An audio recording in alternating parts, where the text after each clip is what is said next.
Բարի վերադարձ առաջին ծրագիր, շարունակում ենք մեր եթերը եւ մնում ենք առողջապահական ոլորտում եւ այսպես նոյեմբերը թոքի քաղցկեղի իրազեկման ամիսն է։ Ինչպես գիտեք, աշխարհում ամեն տարի թոքի քաղցկեղից մահանում է 1.5 միլիոնից ավելի մարդ։ Մահացության ցուցանիշը ցավոք սրտի բարձր է նաեւ Հայաստանում։ Այո, շատ հաճախ մենք այս խնդրի մասին չենք բարձրաձայնում, մտածելով դա այնպիսի թեմա է, որ երբեք ոչ մեկին էլ հաճելի չի։ Բնականաբար այդ թեման ոչ մեկին էլ հաճելի չի, բայց լռելով էլ ավելի ենք թողնում, որ այդ թեման ներթափանցի մեր կյանք եւ իրազեկելը եւ անընդհատ այդ մասին խոսելը կբերի նաեւ այդ ամենի դեմն առնելու խնդիրներին։ Էնպես որ այս պահին մեր հյուրերն են Հայաստանի Հանրապետության Ֆանարջանի անվան ռուսկաբանության ազգային կենտրոնի կրծքավանդակային վիրաբուժության եւ ինտերվենցիոն թոքաբանության բաժանմունքի վարիչ, թորակալ վիրաբույժ Տիգրան Բյուզանդյանը եւ Հայաստանի Հանրապետության Ֆանարջանի անվան ռուսկաբանության ազգային կենտրոնի ախտորոշիչ ծառայության բժիշկ, ռադիոլոգ, Երևանի Պետական բժշկական համալսարանի դասախոս Լիլիթ Այվազյանը։ Բարի առավոտ։ Ոնց եք։ Լավ, դուք ինչպես եք։ Շատ լավ։ Այ երբ առավոտյան արթնանում եք, ասես լիաթոք շունչ են քաշում, սա իհարկե ամեն ինչ արժե, հա։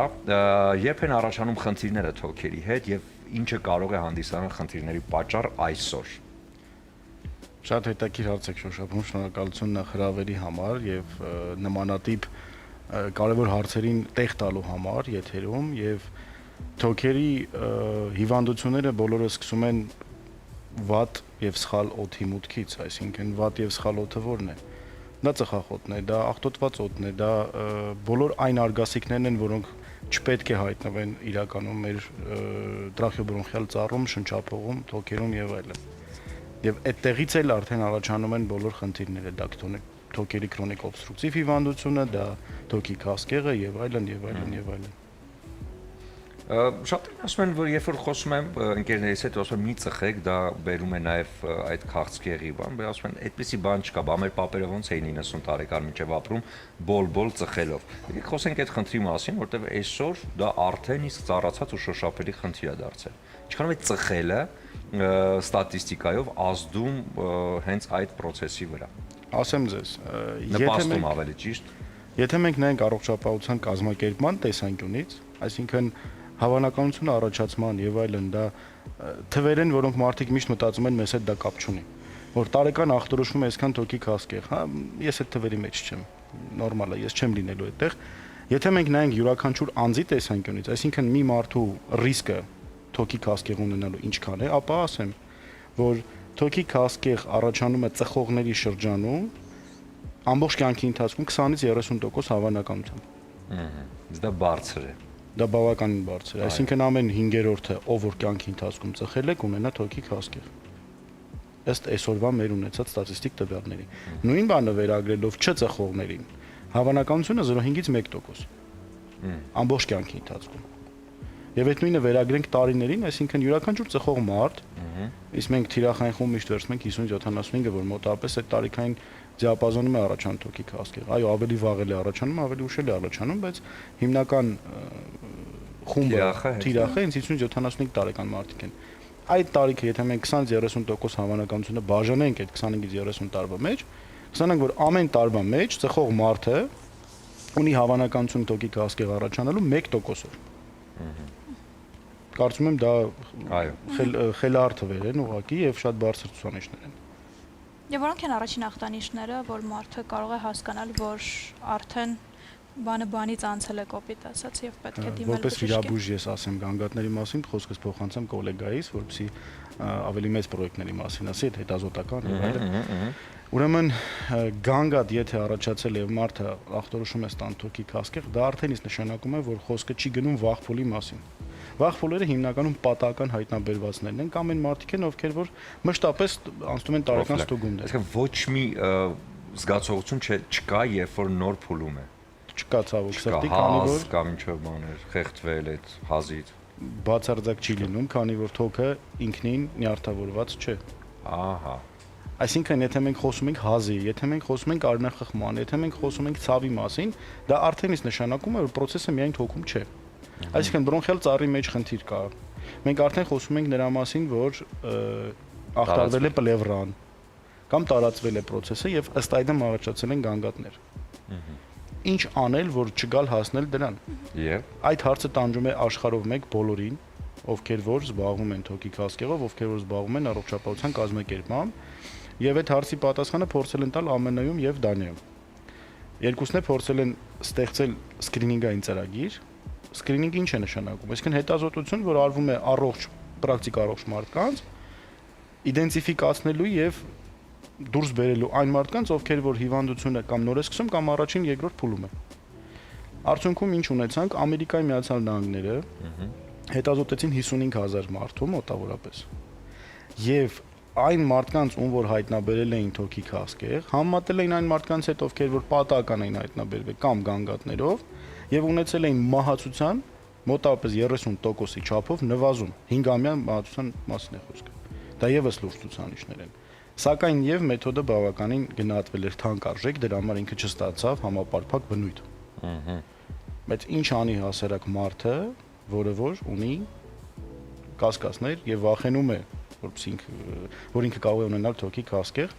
եւ ինչ պետք է անել այս դեպքում։ Ինչպես ասեց գոլեգաս, մեծ դեր ունի հենց ռիսկային խմբում գտնվող մարդիկ։ Սկրինինգային ծրագիրը շատ մեծ դեր է խաղում։ Պարտադիր չէ, որ մարդ որևէ գանգատ ունենա։ Այսինքն, մենք ասացինք, որ վաղ փուլերում որևէ գանգատ չի լինում։ Մենք հորդորում ենք, խորհուրդ ենք տալիս բոլոր տեսակ մեդիա հարթակներում փորձում ենք մեր բնակչությանը իրազեկենք, որ հետևողական լինեն, այսինքն գոնե տարին մեկ անգամ անցնել սկրինինգային այդ ծրագրով, այսինքն հետազոտություն անցնել, իսկ ամենից լավ, ասենք կասեի, հետազոտությունը համարվում է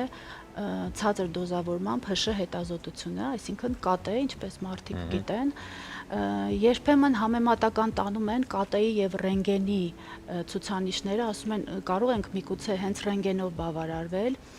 Ես ուզում եմ նորից կրկնել, եթե մարդիկ գտնվում են վերենշված այդ ռիսկային խմբում, ավելի ճիշտ կլինի, որպեսզի անցնեն այդ ցածր դոզավորման ՀՇ հետազոտությունը,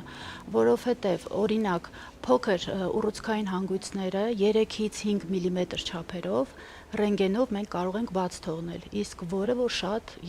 ավելի պարզ, հստակ վիզուալիզացվում է ՀՇ հետազոտությամբ։ Այդ իսկ պատճառով խորհուրդ եմ տալիս, որ անցնեն ցածր դոզավորմամբ ՀՇ հետազոտություն տարին մեկ անգամ։ Եվ ինչպես ասեց գոլեգաս, ես մի փոքր ավելացնեմ, հենց այդ սկրինինգային ծրագիրը Ամերիկայում համեմատական տարվել է նաև սկրինինգը նախկինում ԿՏ-ի արած ԿՏ-ի հետ համեմատական եւ ՀՇ-ի հետ եւ մոտ 20%-ով մահացությունը նվազել է, երբ որ սկրինինգը տարվել է ՀՇ հետազոտությամբ։ Այսինքն դա եւս մեկ անգամ մեզ ապացուցում է, որ փոքրիկ նոր սկսվող հանգույցները, փոքր գոյացությունները դեռ ռենտգեն տեսանելի չեն։ Եվ բնականաբար արդեն երբ որ արդեն հասնում է 3-4 փուլ, արյունախխումով, շնչահեղձությամբ, հազով, ցավի ախտանիշներով, այդ ժամանակ արդեն բնական է եւ գոյացությունն է մեծ եւ հավելյալ լիմֆատիկ հանգույցներում մենք կարող ենք տեսնել փոփոխություն, այդ ժամանակ մենք արդեն տեսնում ենք ռենտգենով պատկերը, բայց արդեն ցավոք արդեն հասել է 3-4 փուլ։ Եվ մի հարց տամ էլի շատ հետաքրքիր է ուղղակի սովորաբար հետազոտվում են մարդիկ, ովքեր չեն ծխում, թե ովքեր ծխում են, որովհետև իմ պատկերացմամբ ծխող մարդիկ դժվար է այդպես պարբերաբար գան հետազոտման։ Սովորաբար ինձ թվում է հետազոտում են հենց այն մարդիկ, ովքեր վախենում են խնդրից, չեն ծխում, հետևում են իրենց առողջությանը եւ ավելի ուշադիր են։ Ասեմ ձեզ հետաքրքիր նկատառում մեր պրակտիկայից, գոյություն ունի հետաքրքիր համախտանիշ, ասեմ թե նիգիլիստ կոչվածը։ Այսինքն որ ուզում է հերքել ամեն ինչ, ցավոք սրտի մեր ազգի մենտալիտետի մեջ նիգիլիզմը շատ է։ Մասնավորապես մարդը միշտ մտածում է, որ դա ինչ չի վերաբերվում, ես դրա հետ կապ չունեմ, ինչ ավտորիտետներ, ինչ բժիշկներ, չգիտեմ ինչ, ես գիտեմ սա նորմալ է, ես գանգատ չունեմ, ուրեմն ես հիվանդություն չունեմ։ Ինչքան էլ մենք ուզենանք ասել, պետք է ինքնագիտակցումը գա այն բանի, որ ախր այդ օրգանը այնպեսին է, որ գանգատ որ չունես, դա շատ լավ է, որ դու գանգատ չունես։ Շատ մարդիկ ցավոք սրտի կողմնորոշվում են սեփական գանգատի ուղղությամբ եւ մտածում են, որ թե գանգատ չկա, ուրեմն հիվանդություն չկա։ Ամեն ինչ նորմալ է ուրեմն։ Եվ հակառակը ասեմ, ուրեմն եթե գանգատ կա, Всё, ուրեմն հիվանդություն Այ հենց այդ մասին է ուզում խոսենք, որովհետև հայկական մենտալիտետով դանակը հասնում է ոսկորին նոր ենք դիմում բժշկի կամ էլ այսպիսի արտահայտություն կա, որ գնան բժշկի հաստատ մի բան կգտնեն։ Եվ վախենում են գրանք հատկապես նման պրոֆիլակտիկ հետազոտությունների վախով, որ եթե գնացի մի բան հաստատ կասեն չի ու ես կսկսվի այդ process-ը։ Այ ո՞նց հաղթահարել այս վախը եւ գնալ հետազոտման, հատկապես հենց այս խնդրի համար գնալ հետազոտման։ Եվ եւս ավելացնեմ, եթե քաղցկեղ, ապա դա դատավճիռ է, թե հնարավոր է, որ դա դատավճիռ չէ եւ հնարավոր է մի անգամից դեմն առնել։ Քաղցկեղը դա երբևիցե դատավճիռ չէ։ Դա մեկ։ Դրա մասին հաջորդիվ մանրամասն կպատմեմ։ 3 արգումենտ ինչի է պետք անցնել ախտորոշիչ հետազոտություններ պրոֆիլակտիկ։ Դա չի վերաբերվում միայն թոքի քաղցկեղին, առհասարակ։ Կանխարգելիչ նույն ինքը պրևենտիվ բժշկությունը առաջին հերթին ավելի էժան է, երկրորդ հերթին ավելի արդյունավետ է եւ երրորդ հերթին տալիս է ավելի լավ արդյունքներ։ Առաջին կետը, ինչի ինքը ավելի էժան։ Մենք ծախսում ենք X պայմանական գումար տարեկան հետազոտությունները եւ իրականում կարեւոր չի, այդ գումարը ծախսում է պետությունը, ապահովագրական ընկերությունը, թե հենց հիվանդը։ Ապահովություններ կան, որ փակում են, չէ՞ գումարը։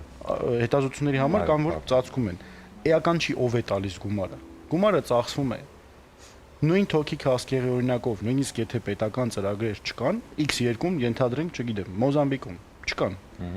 Մարդը, որ գնում է տարեկան հետազոտության, ինքը ծախսում է 25 տարի այդ փոքր գումարը, խնդիրը հայտնաբերվելու դեպքում նույնիսկ հայտնաբերվում է առաջի փուլում եւ մեծ հաշվով ինքը ծախսում է գումար մենակ վիրահատության վրա, եթե նույնիսկ ծախսում է։ Դա համեմատելի չի նույն 4 փուլի գանգատով բուժառուի դեպքում եւ տարեկան ծախսերը նույն թոքի քաղցկեղի դեպքում կախված տեսակից բուժման ծավալ ձևն կամ մինչեւ 15-20000 ԱՄՆ դոլար հասնել։ Երբեք չեն համեմատվի։ Նույնը արդյունքները 4 փուլի թոքի քաղցկեղի ապրելությունը եւ առաջի փուլի դա կատաստրոֆիկ տարբեր թվեր են։ Առաջի փուլի դեպքում եթե միջև 100% ապրելություն կա, 4 փուլի դեպքում այդ թվերը բավականին փոքր արդեն նվազում են։ Շատ են նվազում։ Միջև 10-15% եւ այլն եւ ավելի ցածր, կախված է արդեն արիայից եւ հետազոտության ծավալից, որ այդ թվերը ոնց են չափել։ Այսօր սեփական կյանքի հանդեպ ուշադրությունը ինչպես է գնահատում բուժառուների կողմից, հա, գալ հետազոտությունների, հետևողական լինել առողջությանը, անընդհատ հարց ու փորձ անել բժիշկներին։ Ժամանակին դա մի քիչ այդպես չէր։ Հիմա երիտասարդությունը սկսել է հետևել իրեն, հոգ տանել իր մասին։ Արդյոք դա այդպես է։ Այո, դա այդպես է, բայց ասեմ մեկ ազգային խոսք գյուղ չկա շունչը լինի։ Այո, բոլոր տեսակի մարդիկ էլ հանդիպում են թե լավ առումով, թե վատ, բայց ինտերնետի դարի եւ ժամանակակից ինֆորմացիա ստանալու արագության փոփոխությունը համեմատած նույն 30 տարի առաջ մարդուն երբ ինֆորմացիա էր պետք, առաջին աղբյուրը դա հարևանություններ, երկրորդ աղբյուրը մի քիչ ավելի գիտակ հարևանությունը, երրորդ աղբյուրը բարեկամը։ Այո։ Ում վստահում են բոլորը։ Եվ այդ ամեն ինչի մեջ գիտակցված մարդկանց շրջանում գրադարան, մասնագիտական գրականություն եւ այլն։ Այսօր ինֆորմացիայի տարածման արագությունը շատ ավելի արագ է։ Այո։ Եվ շատ անգամ հակառակ ռեակցիան է տալիս կամ պատասխանը ChatGPT-ի, մտածում են որ դե եթե ChatGPT-ն ասեց, ուրեմն դա բժիշկն ասել է։ Իհարկե, այս թեման այնպեսին է, որ կարելի է անընդհատ խոսել, մենք եւս մեկ անգամ ձեզ կհյուրընկալենք, ավելի երկար ժամանակ փորձենք տրամադրել եւ ավելի շատ բարձրաձայնել այս մասին։ Այս պահին ուզում եմ ձեզ նվիրել Սարգոնը, Կարմիր Չոր գինին, Իջևանի գինոգործարանի կողմից եւ համոզված եմ, որ բարձր կպայի ձեր տրամադրությունը, որտեղ եթե պոզիտիվ են տրամադրված բուժաշխատողները, ապա հիվանդները չունեն տխրելու առիթ։ Եվ ուզում եմ ձեզ նվիրել, քանի որ դուք առողջություն եք նվիրում։ Ես էլ ձեզ նվիրեմ էմոցիաներ, որը ներկայացնում են արև բացիկները, արևոք բացիկները, սիրում եմ, այսպես են կոչվում բացիկները, եւ այստեղ ներառված են սիրված երգերից ֆրազներ։ Առաջինը Հայկոյի երգիցը երազս կատարվել է, սրտումս ես, երկրորդը Անդրեի իմ սերը քեզ թե վեր թողտա։ Սա նվիրեք ձեզ համար հարազատ ու կարևոր մարդկանց եւ տվեք ձեր էմոցիաներն ու սերը։ Շնորհակալ ենք ձեզ։ Շնորհակալություն։ Դե թող շնչեք։ Այո, եւ հետևեք ձեր առողջությանը ու փորձեք յուրաքանչյուր խնդրի դեմն առնել նախապես կանխարգելել, որովհետեւ դա շատ կարեւոր է։ Հիմա մենք ունենանք կարճատև դադար, որից հետո կվերադառնանք եւ կշարունակենք առաջին ծրագիրը։